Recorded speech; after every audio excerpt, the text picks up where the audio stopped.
إنه يراك تابع خطاك فلتريه ما تود أن تراه في الوجود مدها يداك وجد بالقليل ولو بالقليل أدمه بوصل وفعل الجميل وجد بالقليل ولو بالقليل أدمه بوصل وفعل الجميل وروي الحياة بماء العطاء لتلهم جيلا من بعد جيل وروي الحياة بماء العطاء لتلهم جيلا من بعد جيل مدها يداك إنه يراك.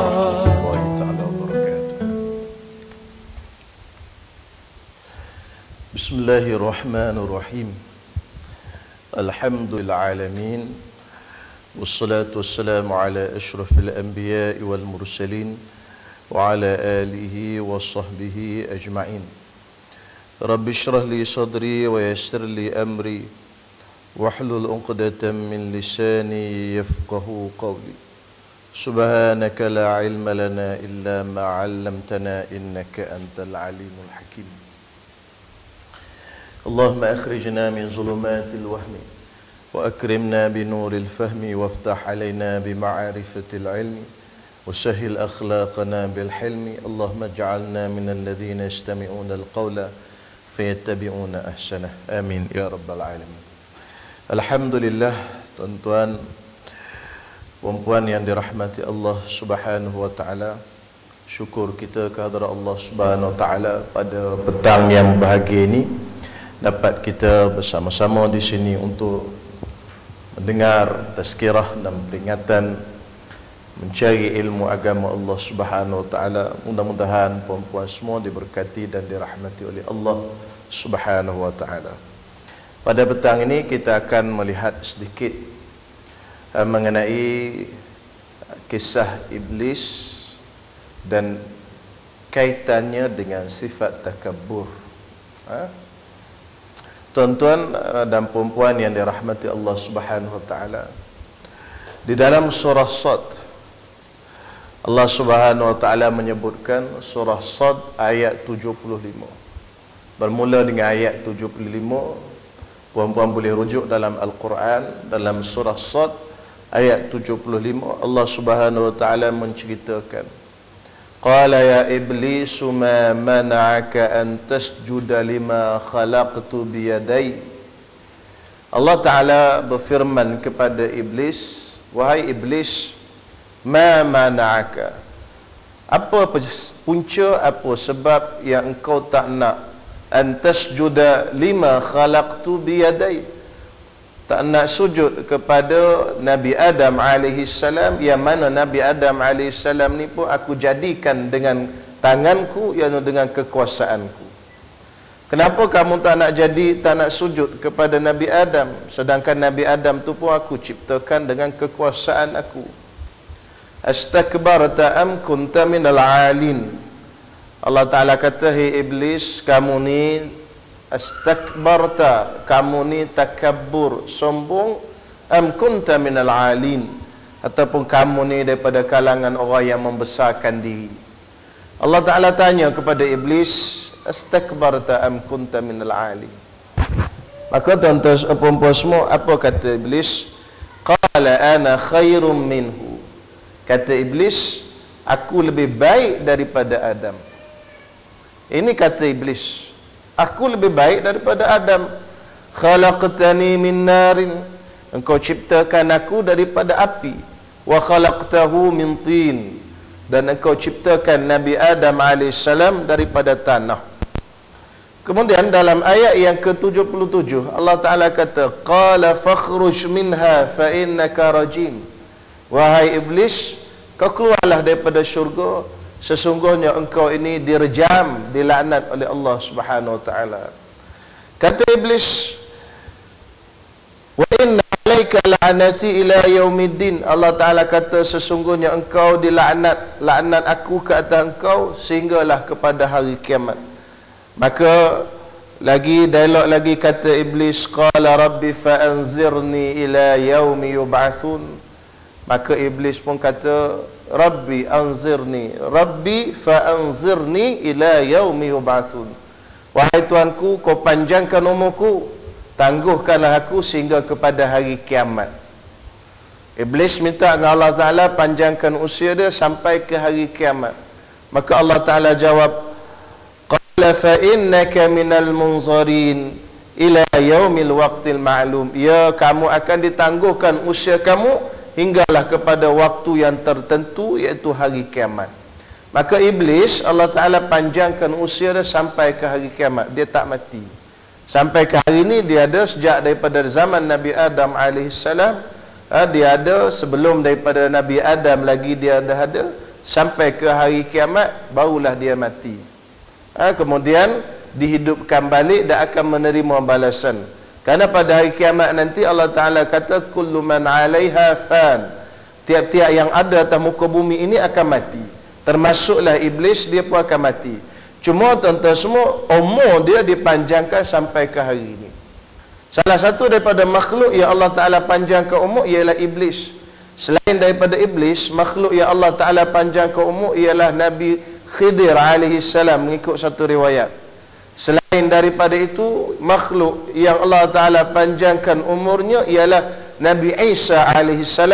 Nabi Isa AS ni, tuan-tuan semua, dia tidak mati.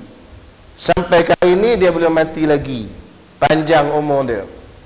Nanti dekat anak kiamat nanti dia akan turun di Damsyik, Syria. Dia akan turun, dia akan pegang sayap malaikat begini, dia akan turun di Syria dan dia akan membunuh Dajjal.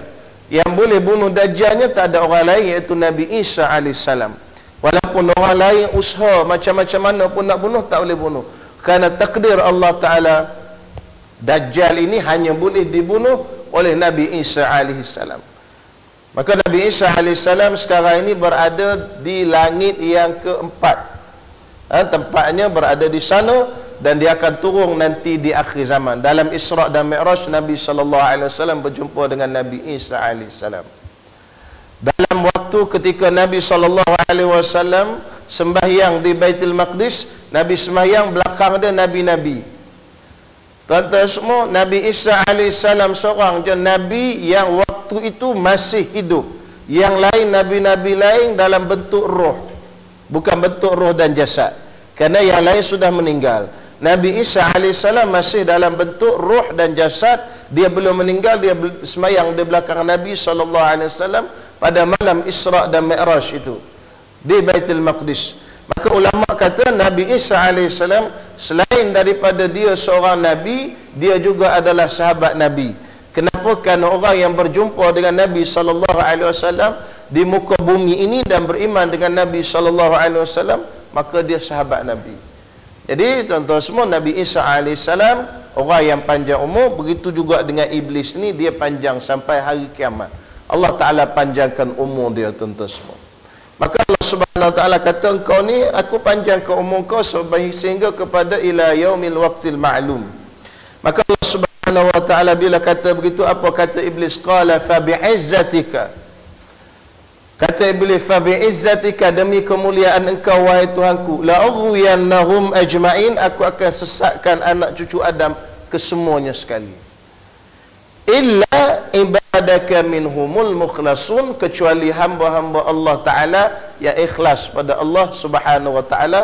Maka Allah Subhanahu Wa Ta'ala akan jaga dia daripada disesatkan oleh iblis. Ini kisah ataupun dialog iblis dengan Allah Subhanahu Wa Ta'ala. Macam mana dialog sehinggakan iblis ni dikeluarkan oleh Allah Subhanahu Wa Ta'ala daripada syurga. Maka dia pun tidak boleh menghuni syurga. Dia asalnya iblis ni menghuni syurga bersama-sama dengan Nabi Adam AS. Akhirnya disuruh keluar. Qala fakhruj minha fa innaka rajim. Allah Ta'ala suruh dia keluar daripada syurga kerana dia ini dilaknat oleh Allah Subhanahu Wa Ta'ala.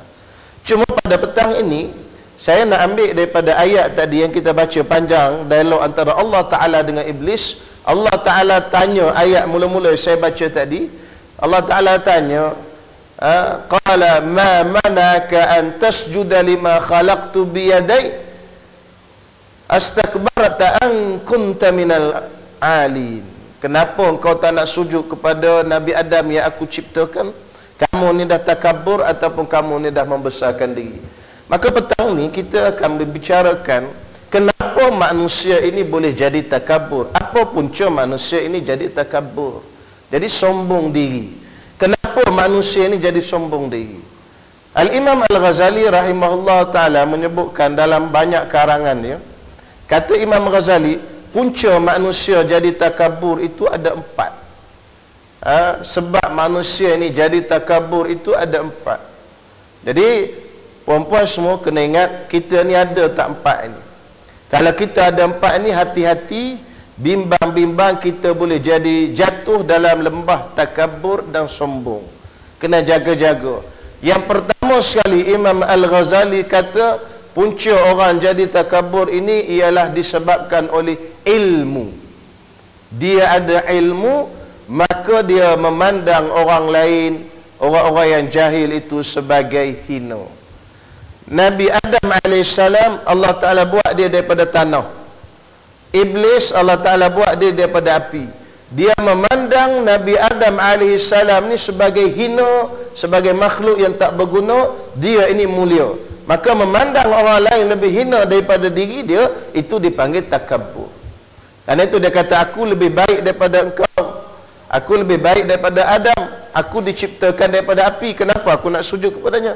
Maka oleh kerana dia ada ilmu, kadang-kadang dia memandang orang jahil itu lebih hina daripada dia. Maka yang inilah punca jadi takabur. Dan ini tuan-tuan semua ramai terjadi kepada orang-orang yang ada ilmu. Jarang orang boleh selamat, melainkan Allah Ta'ala selamatkan dia. Jadi perempuan semua, perempuan datang belajar cari ilmu ini bukannya untuk membangga diri dan menyombong kepada orang lain. Matlamat utama kita cari ilmu ini adalah untuk beramal pada Allah Subhanahu Wa Taala. Bukan kerana kita cari ilmu ini untuk mengatakan orang lain jahil, ataupun untuk berdebat dengan orang, ataupun untuk menghina orang, ataupun untuk memperbodohkan orang. Bukan begitu. Kita ada ilmu, kita tengok. Ataupun kita ada ilmu, kita jumpa orang-orang jahil, kita tanya, kau tahu tak? Tak tahu. Itu pun tak tahu. Koman betul. Jadi tujuan kita nak memperbodoh-bodohkan orang. Tentu perempuan semua, itu maknanya niat tak betul dah. Ada ilmu. Kita lihat Sayyidina Umar radhiyallahu taala anhu, sebelum dia masuk Islam, dia adalah orang kafir. Dan orang-orang yang masuk Islam sebelum daripada Sayyidina Umar, ada sebahagiannya yang memandang Sayyidina Umar sebagai seorang yang hina. Dia kata, apa Umar ni jahat, itu, ini dan sebagainya. Kenapa? Kerana dia dah masuk Islam, Sayyidina Umar belum masuk Islam. Akhirnya tuan-tuan semua, apa jadi? Apabila Sayyidina Umar masuk Islam, Allah Ta'ala nobatkan Sayyidina Umar sebagai orang nombor 2 baik dalam umat ini. Orang yang pertama iaitu Sayyidina Abu Bakar, orang yang kedua Sayyidina Umar. Jadi kalau kita memperlekehkan orang dengan sebab ilmu yang kita ada, kita kata dia jahil dan sebagainya, tidak mustahil suatu hari nanti dia pergi mengaji dan dia jadi lebih alim pada kita. Pasal Allah Ta'ala bagi ilmu itu ikut siapa yang Allah Ta'ala nak. Akhirnya tuan-tuan semua, Sayyidina Umar menjadi orang yang paling alim lepas daripada Sayyidina Abu Bakar, Sayyidina Umar. Jadi barangkali orang yang mengejek Sayyidina Umar sebelum daripada Umar masuk Islam tu, barangkali, wallahu alam, barangkali dia murtad. Lepas daripada Nabi SAW wafat, berapa ramai orang yang murtad. Na'udzubillah min zalik. Jadi lepas itu tuan-tuan semua, kita bila kita lihat orang, kita walaupun orang jahil, kita ada ilmu, kita jangan sombong kepada dia. Kita kena lihat dia dengan penuh kasih sayang, dan kita ajak dia ke majlis ilmu, dan ajak dia supaya mencari ilmu, dan jangan kita pandang kita lebih hebat daripada dia. Karena dalam sejarah berapa ramai ulama yang asalnya orang yang tak baik, asalnya orang jahat, tapi akhirnya menjadi ulama. Sebagai contoh, Ibrahim bin Adham. Apa pernah dengar nama Ibrahim bin Adham? Wali Allah. Ibrahim bin Adham ni anak raja.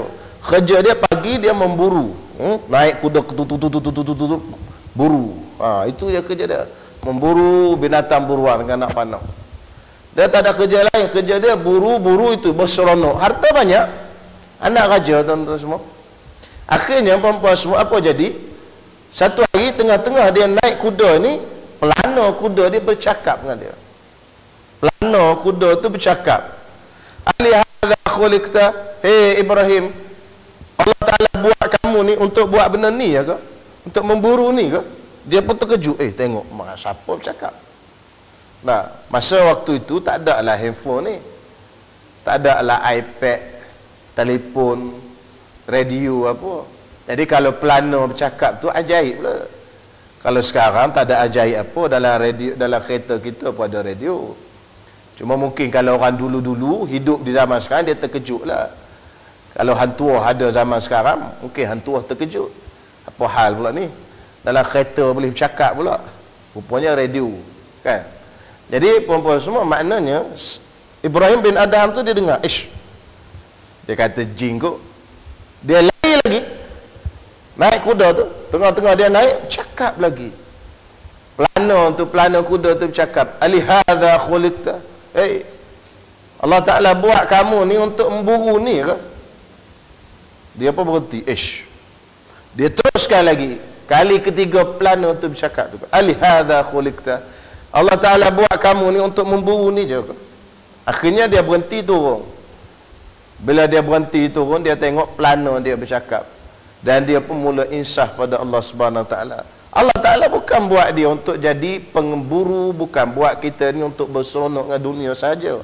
Untuk jadi hamba Allah Ta'ala. Akhirnya dia tukar pakaian dia dan menjalani kehidupan sebagai ahli sufi.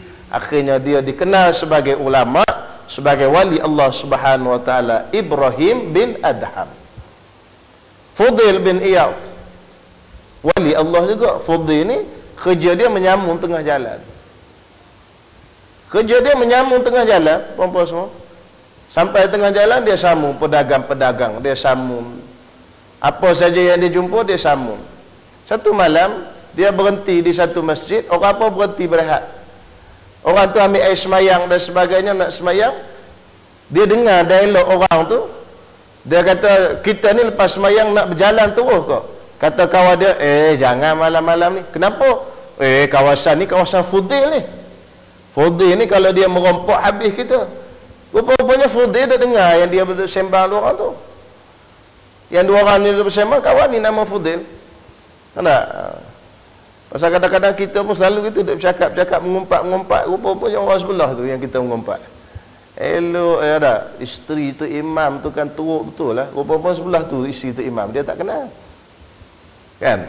Jadi perempuan semua, Fudail tu dia dengar, Fudail ni kalau dia rompak malam habis kita, kata dia. Teruk dia ni, penyambung besar. Ya kok.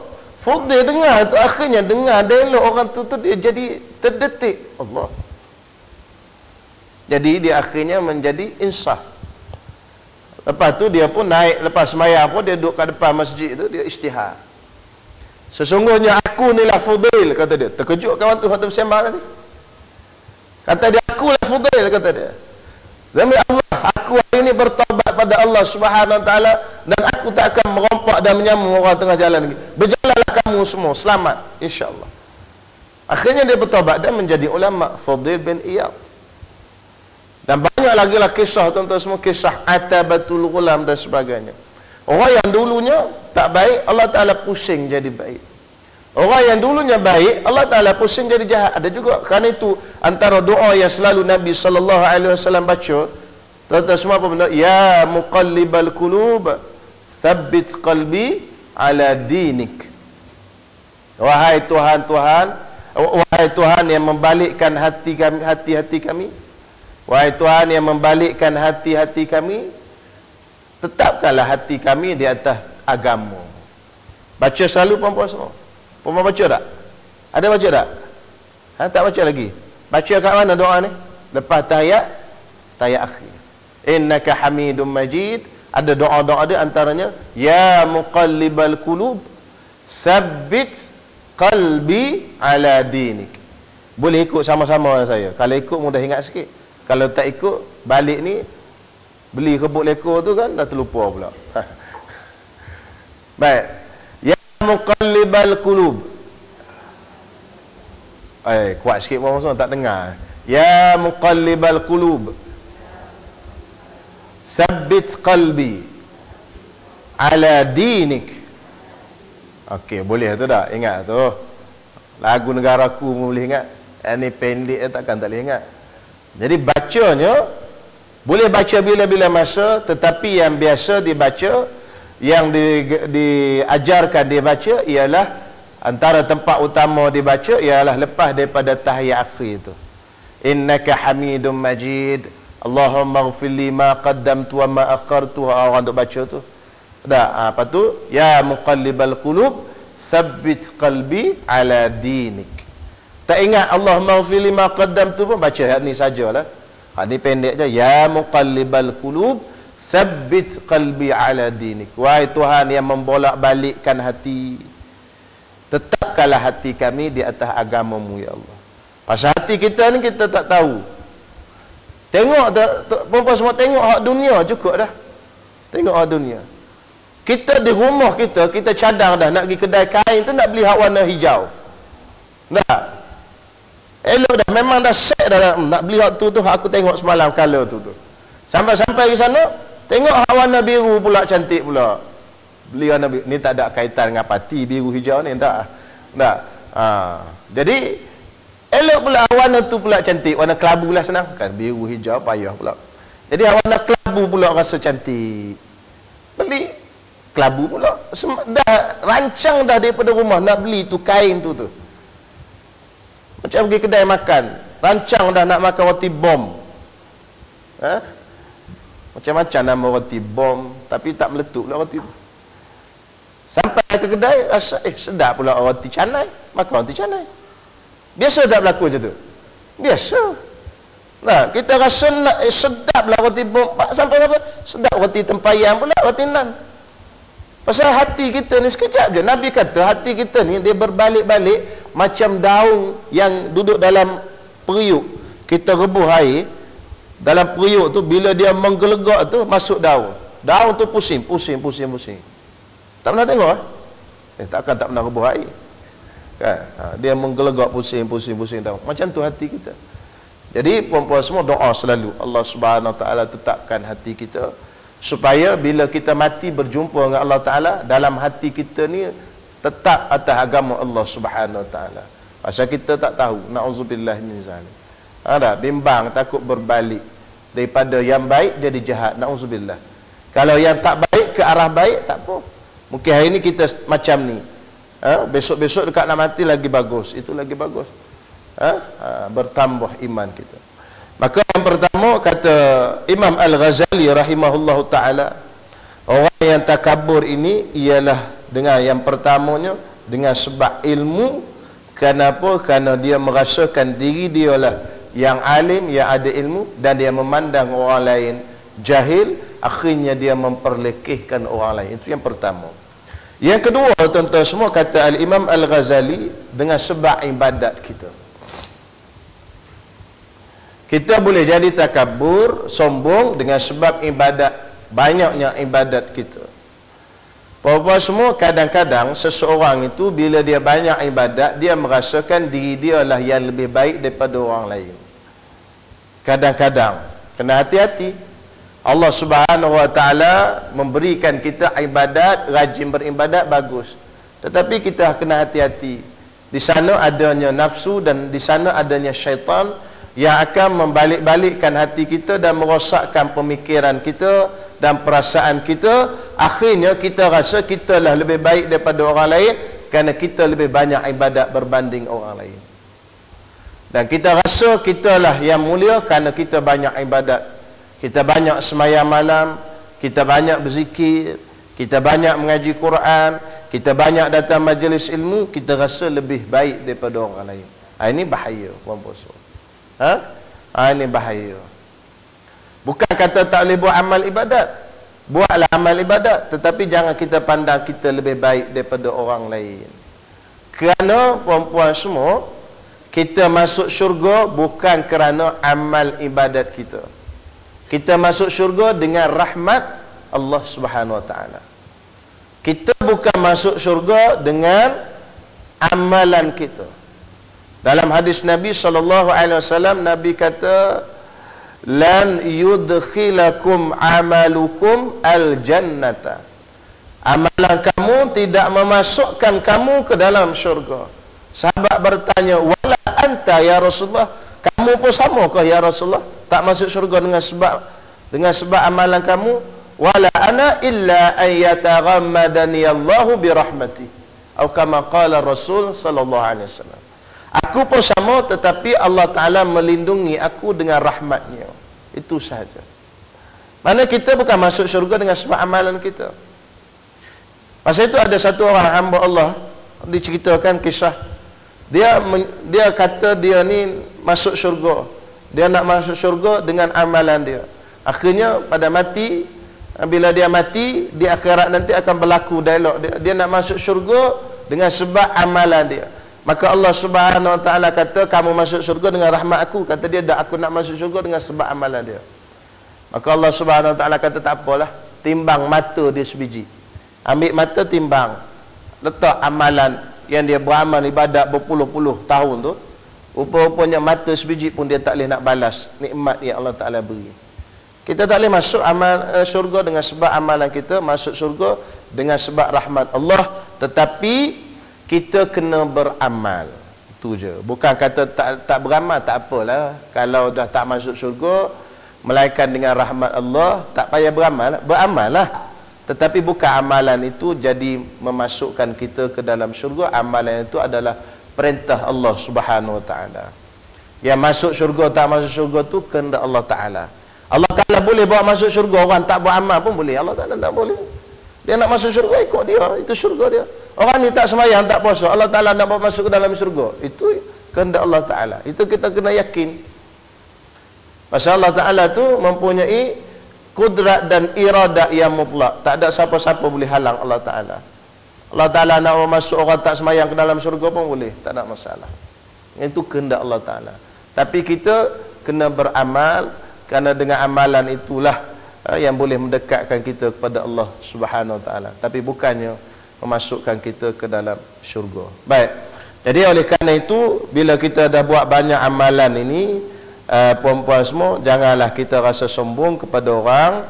Janganlah kita rasa kita ini lebih baik daripada orang. Ruwiya anna rajulan min bani Israel yuqalu lahu khali'u bani Israel likasrati fasadihi jalasa ila abidi bani Israel wa qala la'alla Allah ta'ala yarhamuni bi barakatihi faqala al-abidu fi nafsihi kaifa yajlisu ma'i mislu hadzal fasiq. Diceritakan bahawasanya di zaman Bani Israel dulu ada seorang laki-laki yang digelarkan dia khali', orang yang banyak buat maksiat. Kenapa? Kerana dia ini banyak sangat melakukan kerosakan di muka bumi ini. Satu hari dia datang berjumpa dengan sang abid, orang yang banyak beribadat, orang abid Bani Israel. Dia kata, mudah-mudahan orang yang banyak buat jahat tadi, dia kata mudah-mudahan Allah Subhanahu Wa Taala mengasihani aku dengan berkat si abid ini. Dia datang duduk dekat abid, orang yang abid tahu abid, orang yang banyak ibadat. Dia jahat, orang jahat. Tapi dia datang duduk dekat si abid tu, dia kata mudah-mudahan Allah Ta'ala mengasihani aku dengan berkat si abid ini. Dia kata dalam hati dia. Faqala al-abidu fi nafsihi, tapi sang abid tadi, sang ibadat tadi, orang yang ahli banyak ibadat tadi, dia sombong. Dia pun kata dalam diri dia, dia bercakap-cakap dalam hati dia. Apa dia kata? Kaifa yajlisu ma'i mithlu hadzal fasik. Orang fasik macam ni pun nak mari duduk dekat aku, kata dia. Tengok dia sombong. Orang yang fasik tadi, yang jahat tadi, dia datang duduk tepi sang abid, duduk gitu, dia pun harap dalam hati dia, mudah-mudahan Allah Ta'ala kesian belah ke aku dengan berkat si abid ini. Si abid tu, orang abid mana orang yang banyak ibadat. Abid. Si abid pula, dia tengok ia orang jahat tadi duduk sebelah dia, dia kata apa dalam diri dia? Allah, kaki maksiat macam ni nak mari duduk dekat dengan aku. Faham tak cerita tu? Faham kan? Okey. Bila begitu, tuan-tuan puan-puan semua, wa qala lahu kum anni. Dia pun kata ke budak orang yang jahat tadi, bangun, pergi jauh. Sang abid tadi. Dia kata, bangun, jangan duduk dekat aku. Kum anni, pergi jauh-jauh. Maka bila berlaku begitu, fa'auhallahu ta'ala ila nabiyyi zamanihi, maka Allah Ta'ala wahyukan kepada Nabi pada waktu itu. Dulu-dulu gitu kisahnya, kalau berlaku apa-apa Allah Ta'ala turun wahyu kepada Nabi di zaman tu, suruh cerita kepada tentang kisah yang berlaku ini. Maka apa yang Allah Ta'ala beritahu kepada Nabi pada zaman itu? Kata dia apa? Murhum liyasta'nifal amal. Suruh kedua-dua tadi buat amal balik. Kosong-kosong berlaku. Hak tadi kosong, hak tu pun kosong. Dia kata qad ghafartu lil khali' wa ahbattu amal al 'abid. Aku telah ampunkan dosa yang jahat tadi dengan sebab harapan dia mudah-mudahan aku duduk di tepi sang abid ini, Allah Subhanahu wa taala ampunkan aku, kesian belah pada aku dengan berkat sang abid ini. Yang abid ini habis pahala dia. Kosong balik, tinggal kosong. Kalau bank, duit dalam bank tu tinggal kosong balik. Buka-buka tengok kosong. Bukan 2.6 bilion tak lah. Tinggal kosong. Tak ada. Kemana? Hilang habis. Kenapa hilang habis? Kerana dia ni sombong kepada orang yang buat maksiat tadi. Jadi kata Nabi tu, dua-dua buat amal balik. Kena start buat amal balik. Nampak cerita tu? Ceritanya maknanya, jangan, walaupun kita ada ibadat yang banyak, jangan kita rasa sombong pada orang. Walaupun orang tu ahli maksiat. Karena mungkin Allah Subhanahu wa taala akan angkat darjat dia suatu hari nanti. Berapa ramai orang-orang yang kaki maksiat dulu sekarang jadi ustaz? Kan? Tengok apa pelakon tu yang jadi ustaz tu? Ahli syaitan nama apa dah? Azmi Mustafa. Duk ingat Azmi Ali ni silap sebutkan. Tu duk ingat dah Azmi Mustafa. Kan? Azmi Mustafa. Kan jadi ustaz sekarang. Dia belajar elok dan sebagainya. Dulu pelakon ahli syaitan dia. Tak? Seronok tu zaman saya budak-budak tu tengok cerita ahli syaitan tu. Sekarang dah jadi ustaz, berceramah di mana-mana. Saya pergi ke Surau Al-Ittihadiyah Section 9. Kuliah Tazkirah Ramadan baru ni, bulan Ramadan. Saya tak perasan, saya duduk tengah-tengah tazkirah, nampak dia ada tepi tu. Lepas tu tak ada nak bersembang apa. Saya keluar nak pergi ke section 7 pula. Eloklah pakai serban apa. Saya pun jarang-jarang pakai serban. Dia pakai serban selalu. Dah, hebat dia lah. Itu dia. Jadi tuan-tuan semua, maknanya kita tak tahu orang, kesudahan orang macam mana. Yang ketiga, kita jadi sombong dan takabur dengan sebab nasab keturunan kita. Ini hati-hati. Walaupun nasab keturunan ini perkara yang bagus. Kalau kita keturunan yang baik-baik, alhamdulillah Allah Ta'ala rezekikan kita lahir daripada keturunan yang baik. Dan ada keturunan yang baik ini ada keistimewaannya juga dalam Islam. Antara keistimewaannya dalam bab jadi imam.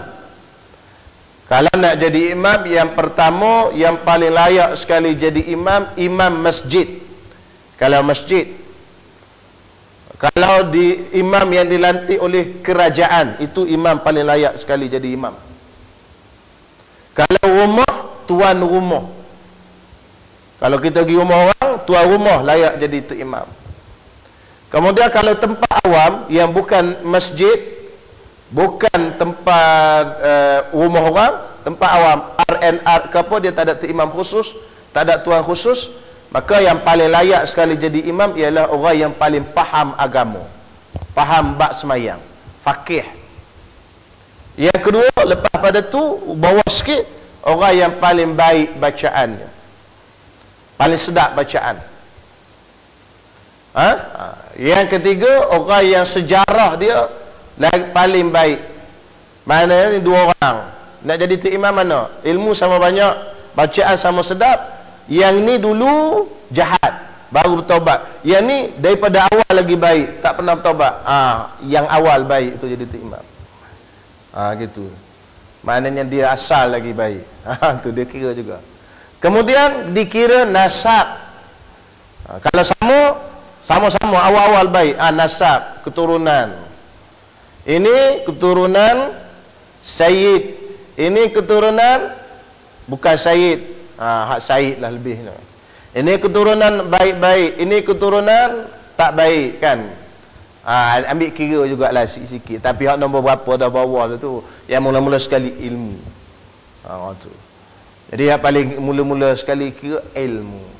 Dikira juga bab nasab ni dalam bab kufu. Kalau nak kahwin satu orang perempuan, bila kita nak kahwin laki-laki, sunat kita cari yang sama kufu. Sama lah dengan kita. Maknanya daripada kufu tu dari segi keturunan, taraf ekonomi dan sebagainya. Maknanya dia ni kufunya, dia ni keturunannya biasa-biasa sama dengan kita. Okey lah. Jadi kalau syarifah, dia tak kufu dengan orang biasa, dia kena kahwin sama Sayyid dengan syarifah. Tapi bukan kata tak boleh kahwin, boleh. Digalakkan supaya tidak berlaku masalah di kemudian hari. Itu jelah. Takut bergaduh-gaduh kan, suami marah-marah, dia pun engkau ni keturunan macam ni lah. Kan. Engkau ni keturunan macam ni aku tak suka. Kau ni keturunan apa ni katakan. Padahal dia syarifah keturunan Nabi. Kan kita dah mengejek keturunan Nabi sallallahu alaihi wasallam. Itu yang tak elok tu. Kalau sama-sama dia tak apalah. Tapi tak apa, sah kahwin tu, cuma sunat, itu saja. Kalau ekonomi, begitu juga. Kalau dia orang kaya, suami miskin, tidak digalakkan sangat. Bimbang-bimbang, masalah pertamanya, perempuan semua, orang perempuan ini, dia tak wajib kerja di rumah. Hukum fiqahnya, orang isteri ni tak wajib kerja di rumah. Ini kalau dengar ini memang orang perempuan suka. Alhamdulillah ustaz, cakap kuat-kuat sikit kan, saya nak rakam kata dia. Memang betul lah tak wajib kan. Saya ada satu tempat dia tanya soalan, orang laki-laki tanya soalan, sangka dia salah lah yang tak wajib tu, banyak dia masuk dalam WhatsApp semua. Jadi saya kata memang betul lah tak wajib, kuasanya Allah, dia kata rugi pula tanya soalan. Dia kata ingatkan boleh backing kata dia. Saya nak backing macam mana, memang begitulah hukumnya. Pasal begini tuan-tuan semua, nikah maksud dia, apa maksud nikah? Nikah ni menghalalkan hubungan kelamin. Sebelum daripada kahwin, isteri tu tak wajib masak rumah suami. Lepas kahwin pun tak wajib juga masak. Pasal nikah tu menghalalkan hubungan kelamin je. Bukan nikah tu jadi wajib masak rumah suami, basuh kain, masak pun tak wajib. Kan? Tapi walaupun tak wajib, masaklah. Kan tak? Basuhlah kain. Jangan pula balik ni keras. Pasal apa awak ni masak pun tidak, air buat tak, anak-anak nak makan. Ustaz tadi kata bang tak wajib masak. Kau pergi kuliah kat mana ni kata dia. Kuliah kat Masjid Fatimatus Zahra. Ustaz mana? Sudah ada cari saya pula, mampus saya. Masalah kan. Tapi nak cerita ni hukumnya tidaklah wajib. Pasal dalam hukum kita ni tentang rumah tangga ni bukanlah nak asas rumah tangga ni kita berdasarkan hukum. Asas rumah tangga ni dasarnya kasih sayang. Kalau nak dasarkan hukum tuan-tuan semua sama kan, lelaki tak wajib yang beli gelamah apa semua tak wajib tuan-tuan semua. Lelaki wajib bagi nafkah, pakaian, makanan, tempat tinggal. Tu je, duit tak wajib bagi. Gelamah pun tak wajib. Tu seorang-seorang gelamah semua dah ni suami bagi. Itu tak wajib semua. Tapi suami bagi juga.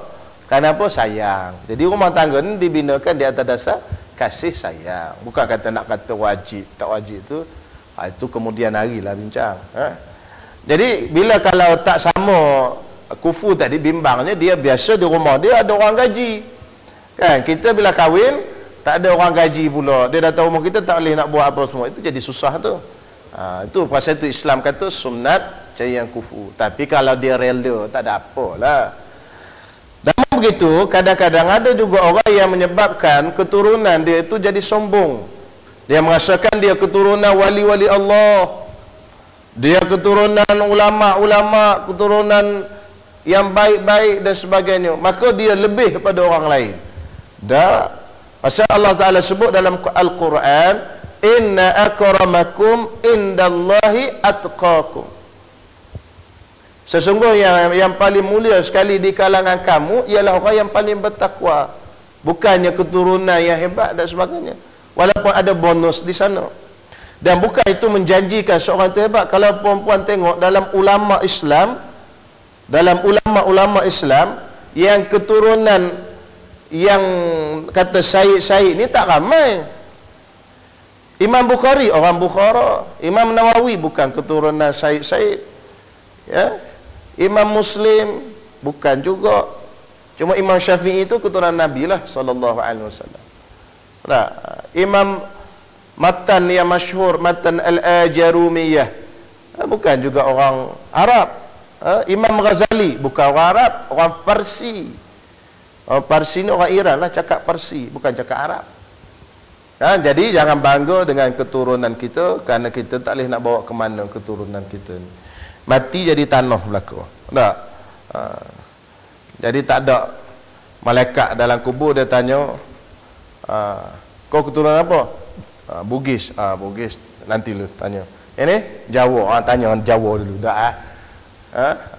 Bugis ke, Jawa ke, apa, Tengku ke, apa, semua tanya belaka dalam kubur. Tak ada apa keturunan tu. Dan terakhir sekali, kadang-kadang kita takabur ini dan sombong ini berpunca daripada harta yang banyak dan kecantikan dan juga pengikut yang ramai. Jadi dia rangkumkan dalam sebab yang keempat ni, harta. Ada juga orang takabur, sombong dengan sebab harta dia banyak, akhirnya dia jadi sombong dan takabur. Cantik, dia rasa dia cantik. Nah, memang cantik ni tidak dapat dipisahkan daripada manusia. Manusia memang suka kecantikan. Lebih-lebih lagi perempuan, memang dia suka cantik. Macam-macam dia pakai ni. Pakai ku putih lah, kan, fair and lovely lah, kan, tenyih kat muka tu macam-macam. Jadi nak suruh kita jadi cantik. Memang kenapa? Kerana kita rasa kita ni fitrah nak suka kepada cantik. Tetapi perempuan semua, jangan sebab kecantikan kita itu kita rasa kita lebih hebat daripada orang lain. Pasal walaupun cantik macam mana, masuk dalam kubur, habis makan ke ulat belaka. Muka kita cantik tu makanan ulat. Dan mula-mula sekali yang akan dimakan oleh ulat dalam kubur ni apa benda? Perut kita. Perut. Dalam satu kitab yang lain, mata kita. Ada juga yang kata mata, ada yang kata perut. Jadi perut lah dimakan ulat. Lepas tu muka habis, tak ada tinggal apa. Lepas tu kita nak bangga apa dengan kecantikan kita? Pasal itu walaupun cantik ataupun tak cantik, di sisi Allah Subhanahu Wa Taala tetap sama. Yang Allah Taala letakkan dalam syurga pada malam Isra' dan Mi'raj, tapak kaki dia dah bunyi dalam syurga tu. Itu siapa apa maksud? Bilal bin Rabah. Siapa Bilal bin Rabah? Orang Habsyi, kulit hitam, rambut macam kismis. Apa rambut macam kismis? Rambut dia tu bergulung-gulung, kan, macam orang Afrika tu lah. Bilal bin Rabah. Tetapi malam Isra' dan Mi'raj, Nabi berjalan dalam syurga, Nabi dengar tapak kaki Bilal. Duduk dalam syurga dah, belum masuk lagi dah ada tapak kaki. Bilal duduk hidup lagi kat bawah, bunyi tapak kaki dia dah. Maknanya confirm dah dia masuk syurga. Siapa? Bilal bin Rabah. Kulit hitam, bibi mulut tebal, rambutnya macam buah kismis.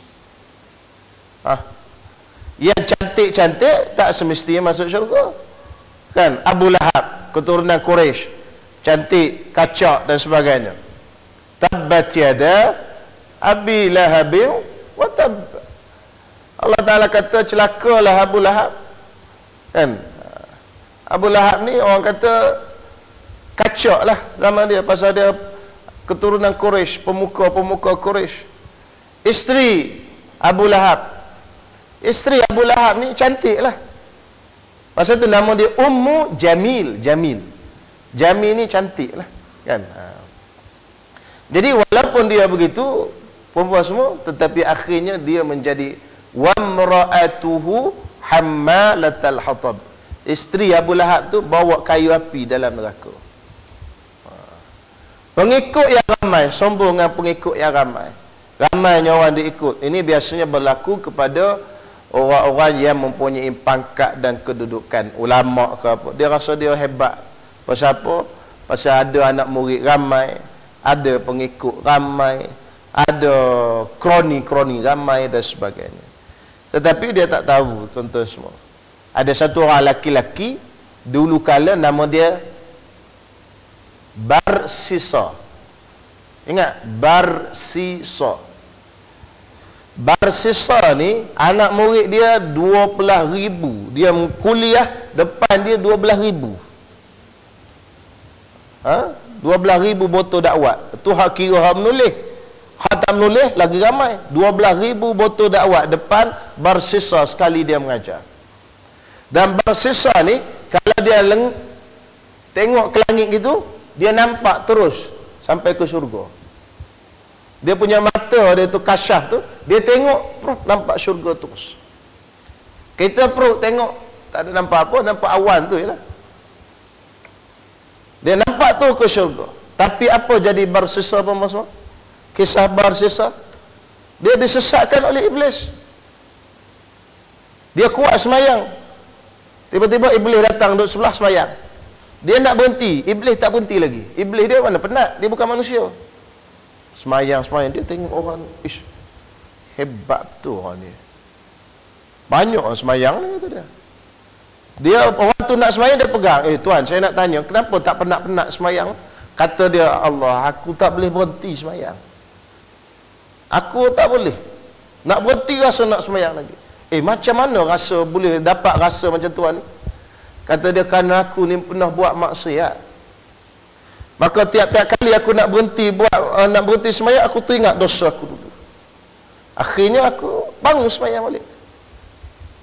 Saya nak rasa macam tuan ni, macam mana? Engkau buat maksiat kata Barsisa. Akhirnya Barsisa kata, macam mana buat maksiat pula?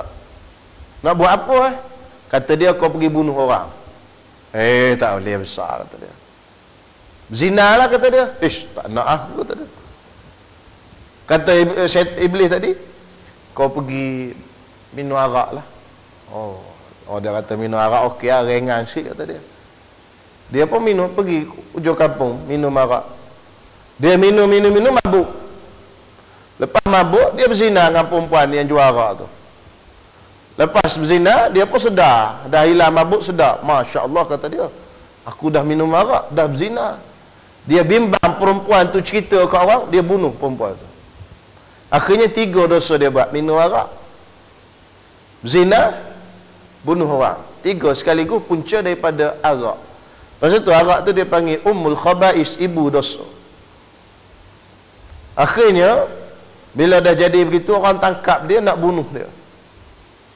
Syaitan tadi, yang menyamar tadi datang.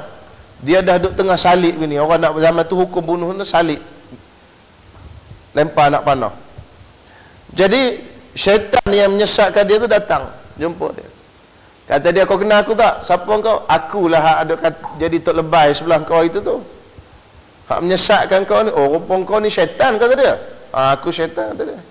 Iblis aku ni, kata dia. Kata iblis, kau nak tak aku selamatkan kau? Nak lah, aku dah duduk ni, selamatkan aku tak nak mati, kata dia. Boleh, tapi syarat dia kau sujud kat aku. Kata dia, macam mana aku nak sujud kat engkau? Aku kan sekarang kena sedang salib. Kata dia, tak apalah, kau tak payah sujud. Kau tunduk je kepala gitu kat aku. Aku bantu kau, aku bebaskan kau daripada kena bunuh ni. Maka Barsisa pun tunduk kepala gitu. Isyarat sujud kepada siapa? Pada iblis tadi. Dia sujud gitu. Maka orang pun tarik anak panah. Lepas anak panah, bunuh dia kerana hukuman bunuh. Lepas anak panah, dia mati dalam keadaan sujud kepada iblis. Jadilah dia kafir murtad. Na'udzubillah min zalik. Siapa bersisa? 12,000 anak murid depan. Penuh anak murid yang ada dakwah, botol dakwah 12,000 depan. Pasal apa? Pasal pengikut yang ramai tidak menjaminkan kita orang yang baik. Nabi Nuh alaihi salam. Nabi Nuh alaihi salam, berapa orang ikut dia naik kapal tuan-tuan semua? Berapa orang Nabi Nuh? Dia berdakwah selama 950 tahun. Berapa ramai naik kapal dengan dia? 80 orang. 80 orang je 950 tahun. Nah, dengan perempuan sekarang ni pun mungkin ramai, lebih kurang lah kot. Ni 80 kot ni. Campur dengan tak datang lah kan. Jadi Nabi Nuh AS 80 orang, 950 tahun berdakwah.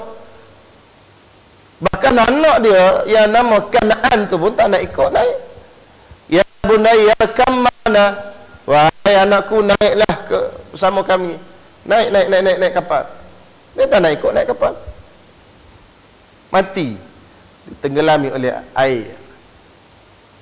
Walaupun mengikut dia tak ramai, tapi dia Nabi ulul azmi lagi. Pasal itu jangan kita tertipu dengan ramainya orang yang ikut, dengan ramainya orang bawah kita, dengan ramainya kekuasaan yang kita kuasai. Maka tuan-tuan semua, ingatlah 4 perkara inilah yang menjadikan kita ini sombong dan takabur.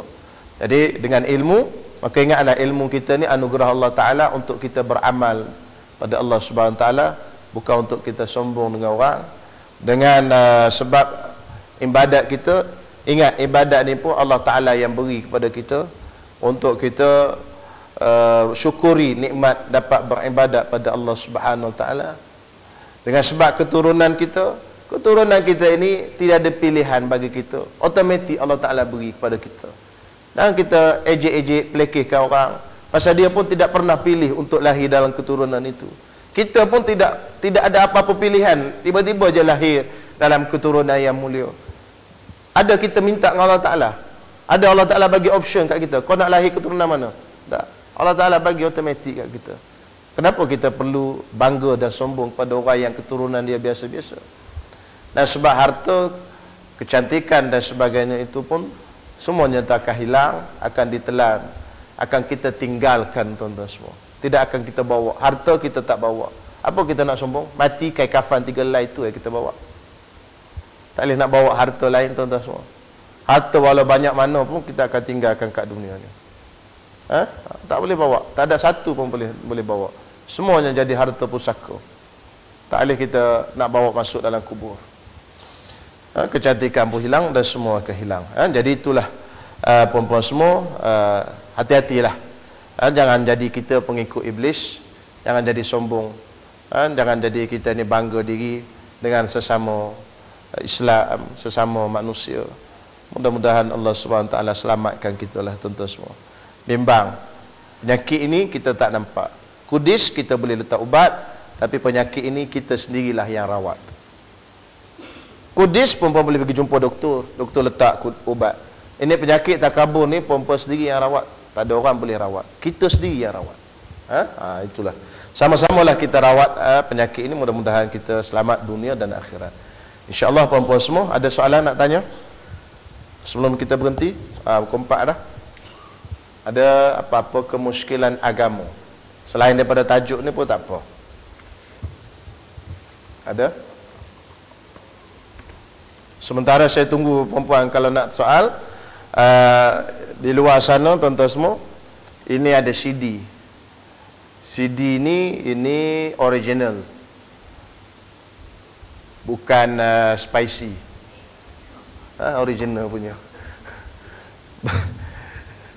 CD ini adalah khusus kesempurnaan solat, yang mana saya dan Ustaz Ismail Kamus, Datuk Ismail Kamus dan Ustaz Ahmad Tirmizi kita buat di Dewan Sirin sebelum Ramadan baru ni.